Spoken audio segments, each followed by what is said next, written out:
When Sultan Mahmud II ascended the throne, the Ottoman Empire was in one of its darkest hours.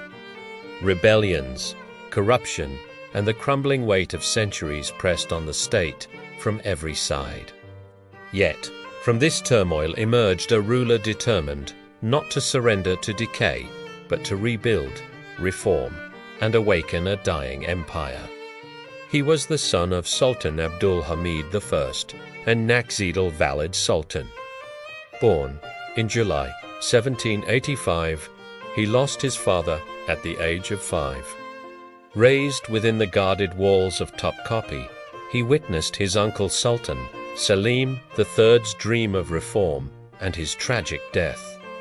When Selim was murdered, Mahmud narrowly escaped the same fate, hidden and saved by a concubine named Sevri Kalfa. In 1808, after the dethronement of his brother Sultan Mustafa IV, Mahmud ascended as the 30th Ottoman Sultan and the 95th Caliph of the Muslims. He was just 23 years old, the last surviving male of the House of Osman. He began his reign under the shadow of chaos. Power lay not in the palace, but in the hands of the rebellious Ayan, local warlords, and the dreaded Janissaries, once the empire's elite force, now its greatest curse. They were drunk on power, corruption, and rebellion. They made and unmade sultans, bled the treasury dry, and brought shame upon the legacy of their forefathers. Sultan Mahmud knew that reform would demand blood. But before striking, he learned, he planned. In 1826, when the Janissaries revolted against his creation of a new army, Mahmud acted decisively. The cannons roared, the palace trembled, and the streets of Istanbul shook with fire. It was the auspicious incident, the end of the Janissary cause. Thousands were killed. There, barracks burned to ashes, and from the etch, a new army rose de fixe Muhammad, built on discipline, faith, and loyalty to the state.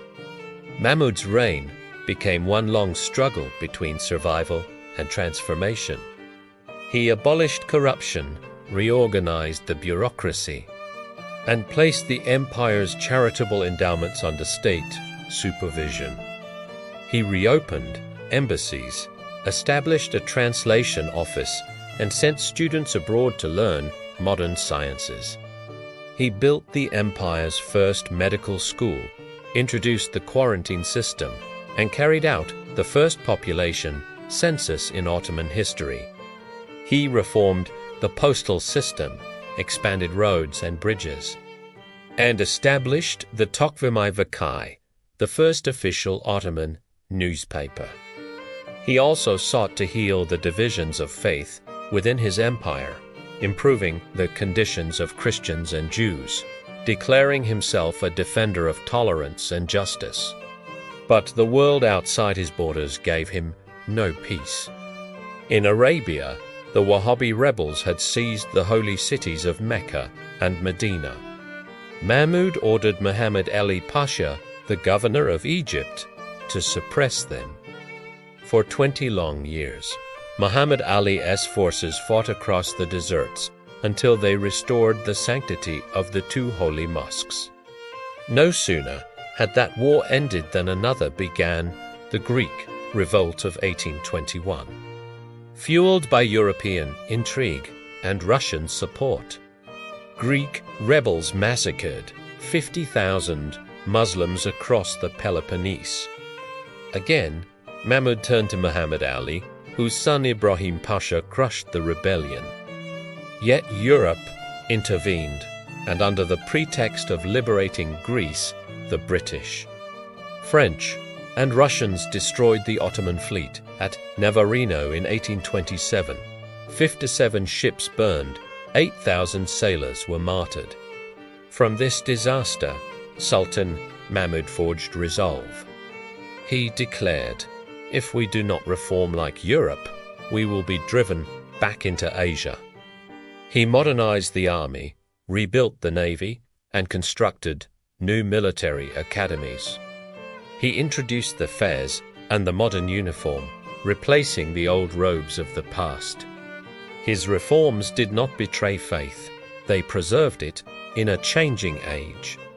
Yet, even as he rebuilt, his enemies closed in. The Russians advanced again. The French seized Algeria. And within the empire, Muhammad Ali of Egypt rebelled, marching his army through Syria, defeating the Ottomans at Homs, Antakya, and finally Konya. His forces reached Kütahya, threatening the capital itself. Desperate, Sultan Mahmud turned to Russia for help, saying, "A drowning man will cling even to a sword." The Russians came. And the crisis was contained, but at the price of humiliation. Even in his final years, Mahmud's heart was fixed on reform. He established public schools, enforced prayer in military barracks, and ordered that the 5 daily prayers be maintained across the empire. He sent religious texts to every village and town, reminding the people that faith must remain the foundation of the state. He prayed, worshipped, and worked until his body gave out. Tuberculosis, vrijdingsartigem na hezalf. A few days before his death, half paralyzed, he ordered himself carried to the mosque for Friday prayer. "If I die," he said, "let me die in a mosque." He passed away on June 30th, 1839, just days after the Ottoman army was defeated by Muhammad Ali's forces at Nizip. He was 54 years old and had ruled for 31 years. Historians called him many things: reformer, tyrant, imitator of the West, but his contemporaries knew him as something else, the man who reopened the gates of renewal. He was a poet and calligrapher, the first Ottoman Sultan to learn French. The inscriptions at Eyüp Sultan and the great medallion of Hagia Sophia bear his own hand. He restored the Prophet's mosque in Medina and built mosques, fountains, and schools across his realm. He once said, "I wish to know the Muslims in the mosque, the Christians in the church, and the Jews in the synagogue. There is no other difference between them. All are my children." Sultan Mahmud II was a man of contradictions, gentle yet fierce, modern yet devout, weary yet unbroken. He bore the weight of a crumbling empire and carried it forward alone. As one historian wrote, the disasters he faced were enough to destroy 10 rulers, but only his body was defeated. His spirit never surrendered. He left behind to sons who would inherit his legacy. Sultan Abdülmecid and Sultan Abdulaziz, and a state forever changed. This was Mahmud II, the Sultan who faced the storm and reformed an empire with faith, courage, and pain.